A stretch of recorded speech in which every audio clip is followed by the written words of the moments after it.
क्या क्या सवाल शेयर किए गए थे भागवत जी को? बताया था पहले से कि इस तरह के सवाल आ सकते हैं? क्या वाज ही प्रिपेयर्ड? प्रश्न उत्तर सेशन में और बाकी अन्य प्रश्न उत्तर सेशन में unless and until somebody really request for it हम लोग शेयर नहीं करते हैं। जो आजकल रिसेंटली इतना एंगर दिखाई दे रहा है बच्चों में, इतना एंगर जेंजी में दिखाई दे रहा है और प्रोटेस्ट दिखाई दे रहे हैं, इसकी वजह आपको क्या लगता है? एंगर पहले से बहुत कुछ है और वो एंगर जाएगी सिर्फ और सिर्फ यदि लोग उनसे बात करेंगे।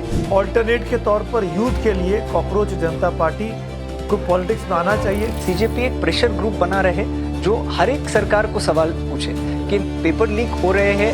कौन किसकी लीडरशिप आपको ज्यादा अपील करती दिखाई देती है, प्रधानमंत्री मोदी की या LOP Rahul Gandhi? Prime minister Modi भी बहुत ही पॉपुलर है यंग पीपल में, और दूसरी तरफ से राहुल गांधी जी भी जो क्लाइमेट के विषय पे बात कर रहे हैं, जेन जी के साथ बात कर रहे हैं। नमस्कार, बहुत बहुत स्वागत है आपका टाइम्स नाउ नवभारत की इस खास पेशकश में।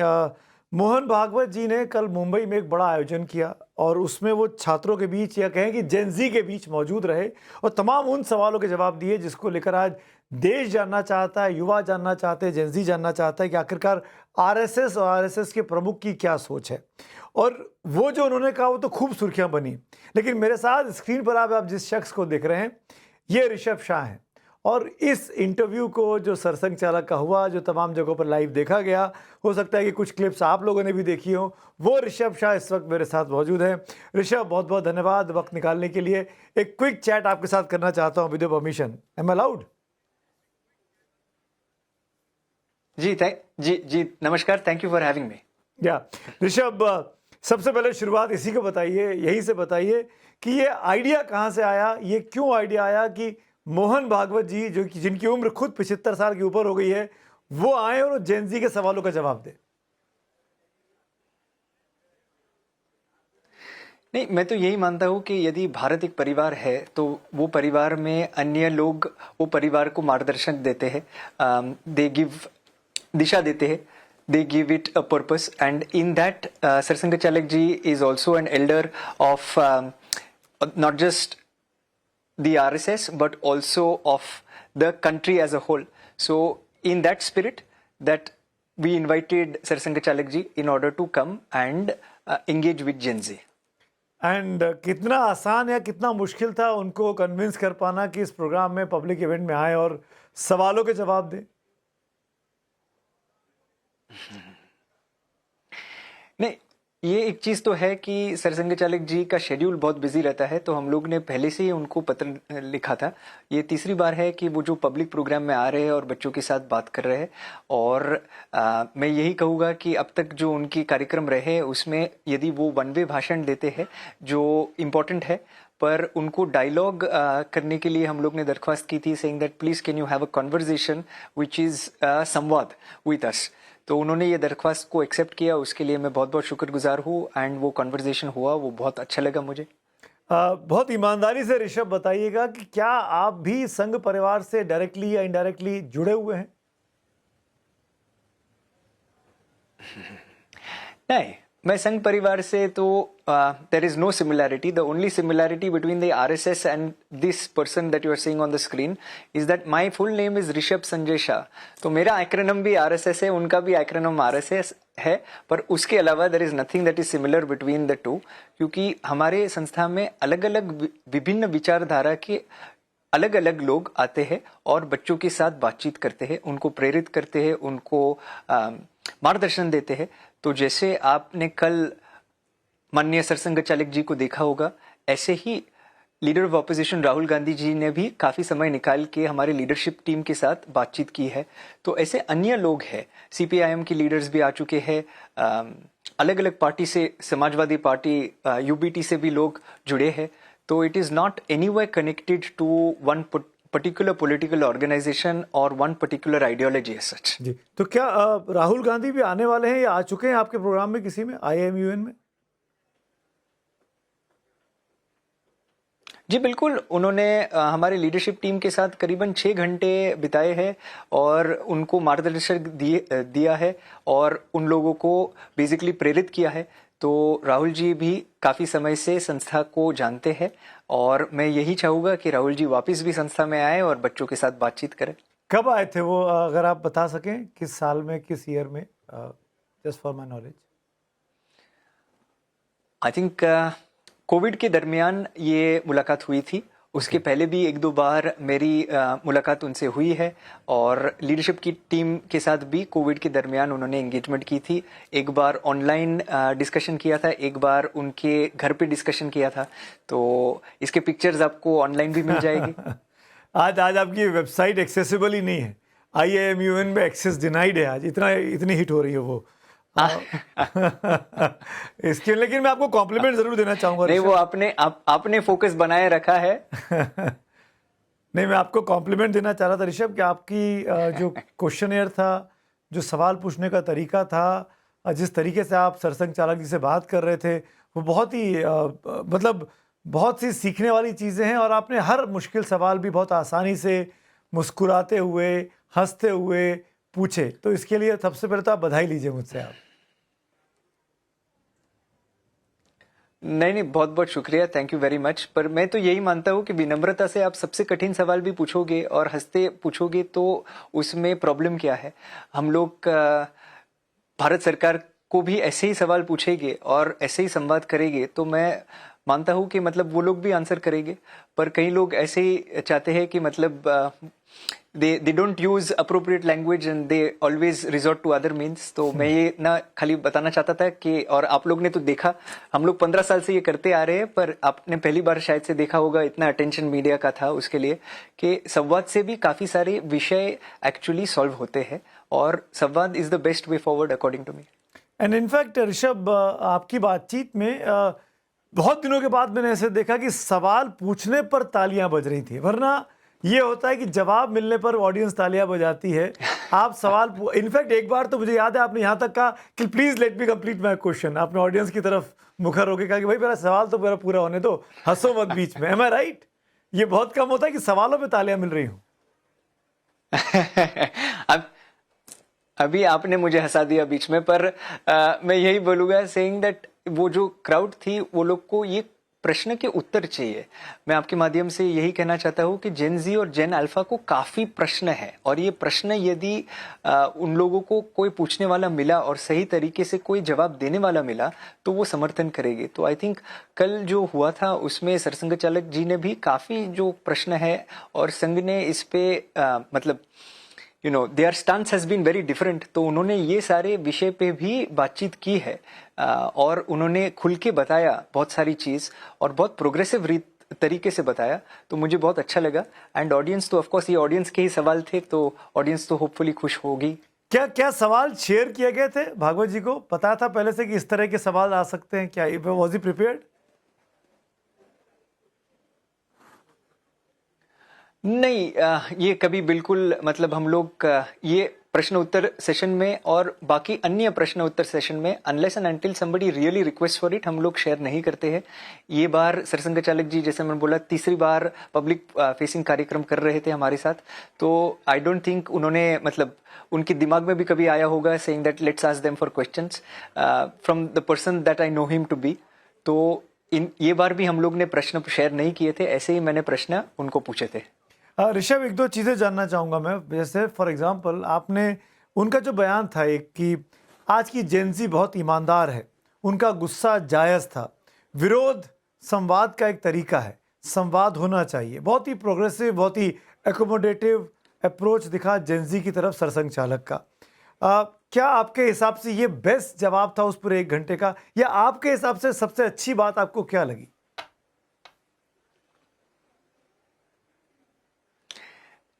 सबसे अच्छी बात तो कई अन्य अच्छी बात लगी, पर और जो आपने बताया वो भी बहुत इंपॉर्टेंट चीज था। उन्होंने जो बताया सेइंग दैट जेनजी के साथ हूँ, जेनजी में कोई एंटी नेशनल नहीं है और जेनजी का समर्थन करता हूँ मैं पूरी रूप से। वो सुन के बहुत प्रसन्नता हुई मुझे भी, और जो एक्चुअल में ऑडियंस है, मैं तो मिलेनियल हूँ, जो जेनजी और जेन अल्फा की ऑडियंस थी उन लोगों को भी बहुत अच्छा लगा। पर मेरे लिए एक हेडलाइन जो थी, और आपके माध्यम से वापस पहुंचाना चाहूंगा देश की नेता को, क्योंकि वो लोग आपकी चैनल देखते हैं और अन्य लोग देखते हैं, कि जो मुद्दा था मेन मुद्दा जो नीट और सीबीएसई का था, उससे बड़ा मुद्दा था एजुकेशन का। और वो एजुकेशन का मुद्दे पे उन्होंने सबसे बड़ी बात कह दी, जो 68 के कोठारी कमीशन में कांग्रेस की गवर्नमेंट ने निकाला था कि 6% should be reserved for education, 6% of our budget. वो 86 में रिवाइज हुआ था और 2020 में एनईपी में भी सेम चीज बोली गई थी, पर कोई सरकार ने अब तक वो प्रॉमिस नहीं की थी। पहली बार मैंने सुना कि 6% will be given to education, और वो बात मुझे बहुत ही अच्छी लगी, saying that somebody has thought of education, क्योंकि देश को यदि विकसित बनाना है तो वो एजुकेशन के माध्यम से ही होगा। इनफैक्ट जब आप ये सवाल का जवाब आया तो मेरे मन में, क्योंकि एज एन जर्नलिस्ट मेरे मन में सवाल आया कि अगर काश अभी मैं सामने होता, मुझे मौका मिलता सवाल पूछने का, तो मैं तुरंत पलट के बोलता कि सर आपको पता है कि 4.6 से घट के 2.6 पे बजट आ गया है बीते 12 सालों में, और आपकी सरकार है, आप मेंटोर हैं, और आपने कुछ किया, कुछ कहा कि नहीं कहा मोदी जी को? अगर मैं होता तो मैं ये पूछता। उसके लिए आप पत्रकार हैं और मुझे बहुत कुछ सीखना है, पर हमारा तो काम यही है कि in order to create the next generation of leaders, और उन लोगों को प्रेरित करना, भारतीयता पहुंचाना, और वही 1,50,000 स्कूल्स के साथ करते आ रहे हैं एजुकेशन विषय पे। और एजुकेशन में काफी ऐसी चीज है जो हम लोगों को करनी है, और वो संवाद से मैं चाहूंगा कि वो एक्चुअल में हो जाए, तो लोगों को आंदोलन करना भी ना पड़े। जी, एक और मतलब पॉइंट था जहां पर सपोज अगर मैं लिमेहो साहब होता, सॉरी ऋषभ शाह होता, तो मैं ये पूछता, एक सरसंघ चालक की टीम में एक जॉइंट जनरल सेक्रेटरी हैं अतुल लिमे साहब, अगर मैं नाम करेक्टली याद कर रहा हूं, उन्होंने 3 दिन पहले बयान दिया था, आई थिंक लास्ट संडे को। जी, अतुल जी, और उन्होंने कहा कि जो दिल्ली में जंतर मंतर पर प्रोटेस्ट हुआ वो राष्ट्र विरोधी था, और सरसंघ चालक बोल रहे हैं कि एंटी नेशनल नहीं होते हैं। तो ये जो कॉन्ट्रडिक्शन दिखा मुझे संघ के अप्रोच में या सरसंघ चालक के खिलाफ उनकी टीम में, ये इसको आप कैसे देखते हैं?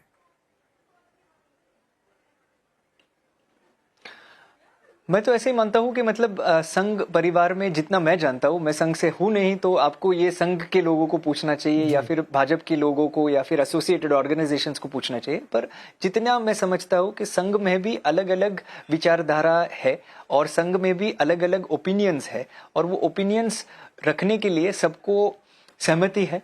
और पर एक चीज जरूर है कि यदि जब सरसंघ चालक जी कुछ बोल देते हैं, तो usually that is the final word of the Sangh, and then hopefully all its associated organisations. बिल्कुल, तो मैं यही चाहूंगा कि जो सरसंघ चालक जी ने बोला वो सब लोग बिल्कुल सुने और माने भी।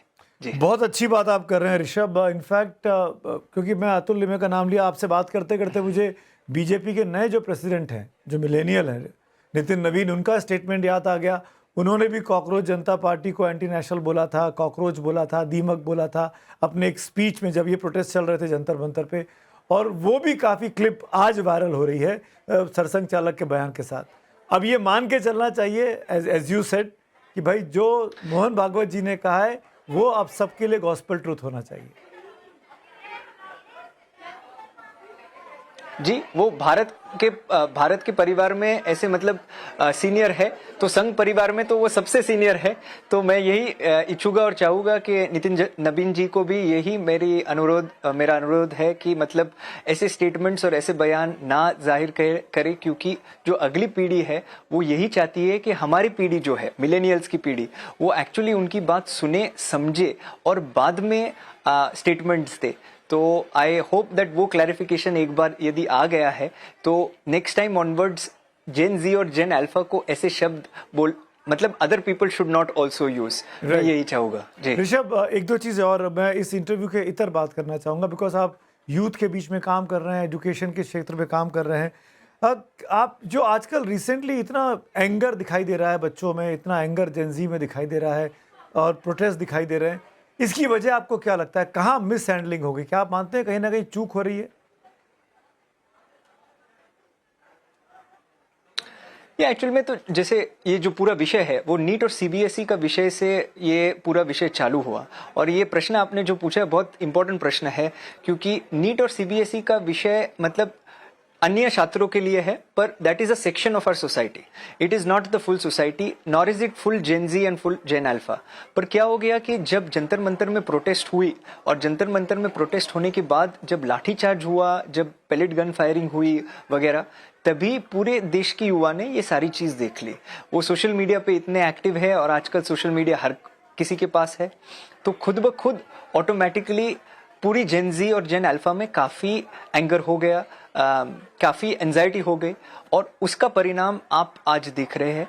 पर पहले से ही मैं मानता हूं कि वो लोग की जो विशेष विषय है, जैसे मेंटल हेल्थ है, क्लाइमेट चेंज है, LGBTQ+ है, ये सारे विषय जो है वो एक्चुअल में डिस्कशन नहीं हो रही है. अनएम्प्लॉयमेंट के विषय है, ये रियल इश्यूज है. अनएम्प्लॉयमेंट की इशू ऐसी है कि मतलब आप ऐसे हटा नहीं सकते और बोल नहीं सकते कि देश में अनएम्प्लॉयमेंट है ही नहीं. और मैं कोई पक्षपात में नहीं बोल रहा हूँ, आप तो जानते हैं ये संस्था में भी सब लोग आते हैं और I would like to believe कि जेन जी की प्रॉब्लम को वो लोग को समझना चाहिए और वो सॉल्व करना चाहिए. और वो सॉल्व नहीं कर रहे हैं, उसके लिए इतनी एंगर है और वो एंगर बाद में रास्ते पे आ रही है. तो वो टिपिंग पॉइंट था, मैं मानूंगा वो 20 जुलाई का दिन था.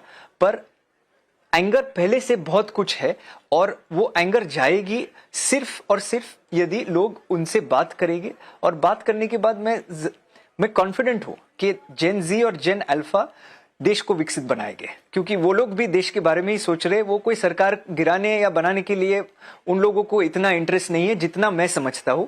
पर देन अगेन मैं मिलेनियल हूं तो मैं उतना बोल के रुकूंगा. बहुत बहुत बढ़िया जवाब दिया आपने ऋषभ.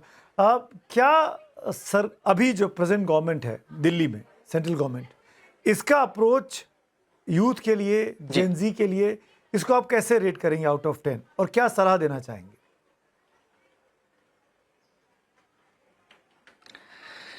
मैं रेट करने वाला तो कोई हूं नहीं, पर मैं इतना ही बताऊंगा कि ये जनरेशन ऐसी जनरेशन है जिनको टोकनिज्म से काम नहीं चलेगा, जिनको सिर्फ आप 2-3 वीडियो मैसेजेस से या फिर 2-3 अनाउंसमेंट से खुश नहीं कर पाओगे. उन लोगों को एक्चुअल में प्रगति चाहिए और उन लोगों के लिए न्यू नॉर्मल ऑलरेडी ये है कि रास्ते तो बन गए हैं, यस एयरपोर्ट तो बन रहे हैं, पर ये सारी चीज नॉर्मल चीज है. उन लोगों के लिए ये कोई बड़ी बात नहीं है. उन लोगों को चाहिए कि बाकी सारे जो विषय है वो भी ठीक हो. और हमारी पीढ़ी तो मैं मानता हूं कि मतलब थोड़ी विनम्रता से बोलती थी. ये लोग की पीढ़ी को ऐसा है क्योंकि वातावरण ही ऐसा है, तो ये लोग की पीढ़ी तो डायरेक्ट ही बोल देती है कि उन लोगों को क्या चाहिए और कोई फिल्टर नहीं है. जैसे इंस्टाग्राम पे ऐसा एक्सप्रेशन है, नो फिल्टर, तो they do not have any filter. तो मैं यही मानूंगा कि यदि ये जनरेशन की बात सरकार सुने तो ये ऑटोमेटिकली ये जनरेशन सरकार को समर्थन देगी in order to make it a Viksit Bharat. एक लास्ट क्वेश्चन ऋषभ, दो सवाल, और ये पहला सवाल तो उसमें से ये मैं ये जानना चाहूँगा मैं ये जानना चाहूँगा Rishabh, to before completing this, क्या आपको लगता है कि CJP एक ऑल्टरनेट के तौर पर यूथ के लिए कॉकरोच जनता पार्टी को पॉलिटिक्स में आना चाहिए, काम करना चाहिए? क्या वो फोरम उनको एक्सेप्टेबिलिटी मिल सकती है?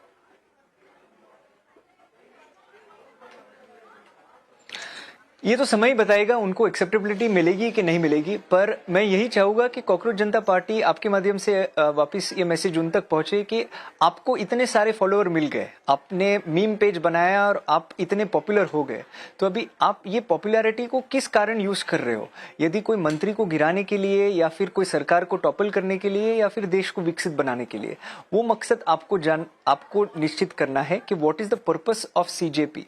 मैं तो यही चाहूंगा कि CJP एक प्रेशर ग्रुप बना रहे जो हर एक सरकार को सवाल पूछे कि पेपर लीक हो रहे हैं सेंट्रल गवर्नमेंट में, पेपर लीक हो रहे हैं झारखंड में, राजस्थान में, हर जगह, केरला में प्रोटेस्ट हो रहे हैं स्टूडेंट्स के. तो स्टूडेंट्स को एक वॉइस चाहिए, एक आउटलेट चाहिए. CJP यदि वो आउटलेट बनती है तो हमारा पूरा समर्थन है CJP को भी कि मतलब we will also become a part of the CJP movement and they can become a part of the IMN movement in order to make sure कि यूथ की आवाज एक्चुअल में पहुंचे.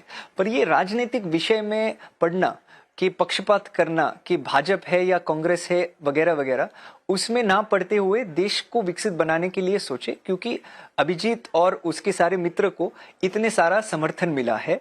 तो मैं यही चाहूंगा।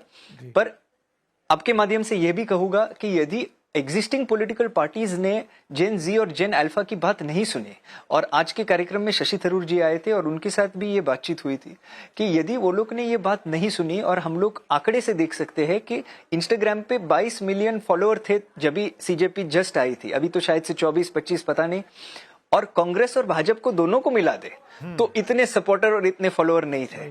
तो एक बात तो जरूर है कि भाजपा है या कांग्रेस है या राष्ट्रवादी है, वो जेन जी और जेन अल्फा को अब तक कनेक्ट नहीं कर चुके हैं, वो कनेक्ट नहीं कर पा रहे हैं और कहीं तो चूक जा रहे हैं जो सीजेपी कर चुका है। तो अभी सीजेपी को प्रेशर ग्रुप रहे कि ये सारे पॉलिटिकल सिस्टम्स को ठीक करना चाहिए या नहीं, वो तो वो लोग निश्चित करेंगे। पर मेरे लिए तो यही है कि सबको आप ठीक कर सकते हो, ये आपके पास मौका है, तो प्लीज ठीक कीजिए। तो अब यूथ के पॉइंट ऑफ व्यू से, जेनजी के पॉइंट ऑफ व्यू से ऋषभ, कौन किसकी लीडरशिप आपको ज्यादा अपील करती हुई दिखाई देती है, प्रधानमंत्री मोदी की या एलओपी राहुल गांधी की?